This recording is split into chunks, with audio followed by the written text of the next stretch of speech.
주님께서 여러분과 함께 마테오가 전한 거룩한 복음입니다. 그때 예수님께서 비유를 들어 군중에게 말씀하셨다. 하늘나라는 겨자씨와 같다. 어떤 사람이 그것을 가져다가 자기 밭에 뿌렸다. 겨자씨는 어떤 씨앗보다도 작지만 자라면 어떤 풀보다도 커져 나무가 되고 하늘의 새들이 와서 그 가지에 깃들인다. 예수님께서 또 다른 비유를 그들에게 말씀하셨다. 하늘나라는 누룩과 같다. 어떤 여자가 그것을 가져다가 밀가루 서말 속에 집어넣었더니 마침내 온통 부풀어 올랐다. 예수님께서는 군중에게 이 모든 것을 비유로 말씀하시고 비유를 들지 않고는 그들에게 아무것도 말씀하지 않으셨다. 예언자를 통하여 나는 입을 열어 비유로 말하리라. 세상 창조 때부터 숨겨진 것을 드러내리라 하신 말씀이 이루어지려고 그리 된 것이다.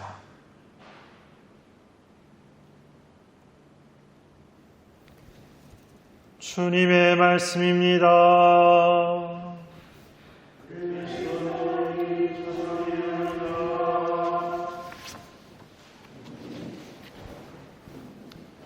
선미 예수님,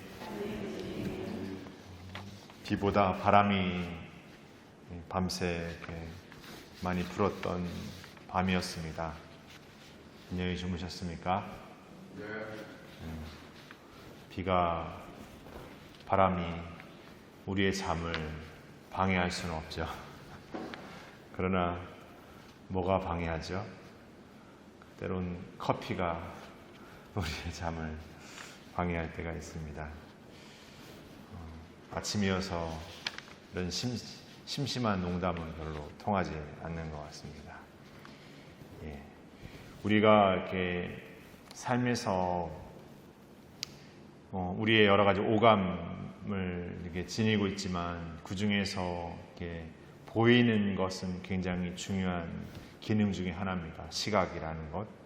그래서 눈에 보이는 것을 통해서 느끼고 또 그걸 생각하게 되고 뭔가 이렇게 눈을 통해서 이렇게 알게 되는 그런 것들이 있는 것이죠. 그러나 우리는 이렇게 무엇을 보고 있지만 그 보고 있는 것이 이렇게 전부가 아니라는 것, 그리고 또 때로는 내가 보고 있는 것이 정답이 아니라는 것, 어떤 때는 내가 보고 있는 것이 착시되어 보이는 것이라는 것을 여러 이렇게 생활 속에서나 어떤 이렇게 과학자들의 어떤 이야기 안에서 그냥 눈으로 우리가 보고 있지만 그것은 어떻게 보면은 착시된 것을 보는 경우들도 종종 있구나 생각합니다. 그래서 완벽하지 않다라는 거죠.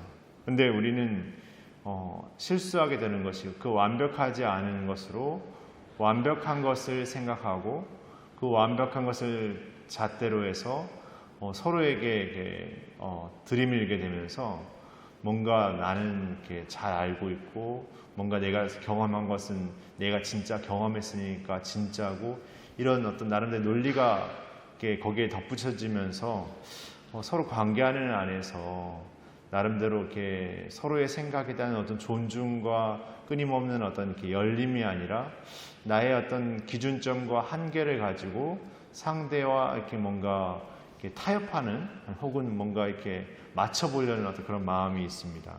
그러다 보면은 이렇게 심심치 않게 갈등을 겪게 되고 어려움을 겪게 되죠.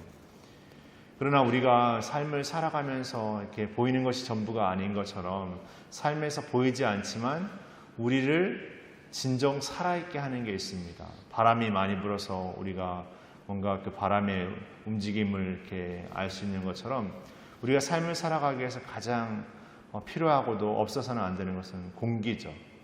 그러나 공기는 눈에 보이지 않습니다. 그러나 어느 누구도 공기가 있느냐 없느냐를 따져 묻지는 않습니다.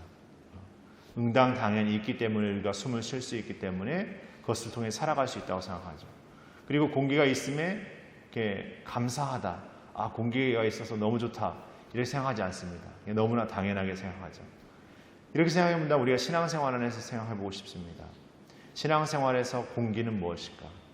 우리를 살아있게 하는 것은 무엇일까? 우리가 신앙을 살아간다는 것은 과연 무엇일까? 그 옛날 이스라엘의 율법학자들처럼 뭔가 율법을 잘 지키고 또 어떤 그런 번제물 제사를 잘 드리면 구원을 받는다라고 생각하고, 그러면서 뭔가 내가 잘 알고 있는 어떤 그 기준을 가지고 그 율법을 가지고 사람들을 옥죄는 그런 사람들에게 신앙은 나름대로 내가 확고하고 지켜내고 살아내는 것이라고 생각했을 것입니다. 신앙을 열심히 산다고 생각했죠. 그러나 그들의 모습을 예수님의 시선 안에서, 지금 우리가 복음을 바라보는 시선 안에서 바라볼 때 그들의 삶이야말로 신앙을 산다고 하지만 자신들이 만들어내고 자신들이 이렇게 우겨대는 그런 신앙을 살고 있었던 것이죠. 오늘 우리도 우리의 신앙을 살면서 내가 어떤 무엇을 하고 있는 것을 통해서, 아니면 내가 어떤 무엇을 지키고 있는 것을 통해서 신앙을 산다라고, 그리고 내가 눈에 보여지는 어떤 활동을 통해서 무엇을 하고 있다라고 말할 수 있겠지만 그것만이 전부일 수 없다는 것이죠. 진정 우리를 이 신앙 안에서 살아가게 하고 있는 것은 무엇일까? 기도하는 것, 그리고 내가 미사에 참여하는 것, 그리고 남모르게 어떤 선행을 베풀고 자비를 베풀고 나눔을 베푸는 것, 어쩌면 그 하나하나가 어쩌면 누군가의 어떤 보여지지 않고 또 어떤 면에서는 작은 것이지만 그런 우리의 작은 노력과 보이지 않는 어떤 선행을 통해서 우리 안에 하느님의 모습에 닮은 삶을 더욱 조금씩 새겨가고 내가 살아가는 삶 안에서 예수님의 삶의 모습을 조금씩 더 우리 안에 간직해가는 삶이 아닐까 싶습니다. 사실 그런 우리의 작은 노력들이 뭔가 우리 삶에 대단한 것을 만들어낼 것이라는 상상을 할 수는 없습니다. 뭔가 이렇게 어떤 큰 일을 일어날 수 있을 거라는 것을 상상할 수는 없습니다. 그러나 오늘 겨자씨에 비유되고 누룩에 비유되는 것처럼 하늘나라가 눈에 보이지 않지만 그것은 나중에 자라나서 큰 나무가 되는 것처럼, 그 누룩이 그 밀가루 서말 속에 있어서 크게 부풀어 오르는 것처럼 우리 안에 놓여지는 어떤 하느님을 닮고자 하는 우리의 작은 노력과 정성이 우리를 진정한 하느님 나라의 일꾼으로, 하느님 나라의 어떤 자녀로서의 삶으로 완전히 변모시켜 줄 거라고 생각합니다. 그런 삶을 살기 위해서 오늘도 그냥 보여지는 것, 그냥 느껴지는 것에서 그냥 자족하고 판단하는 삶이 아니라 그 안에 하느님의 뜻이 무엇일까, 그리고 그 안에 우리를 숨쉬게 하는 참된 삶이 무엇인지를 끊임없이 찾고 물으면서 작지만 한 걸음 더 우리가 오늘 하느님을 사는 그런 하루가 되었으면 좋겠습니다. 잠시 묵상하시겠습니다.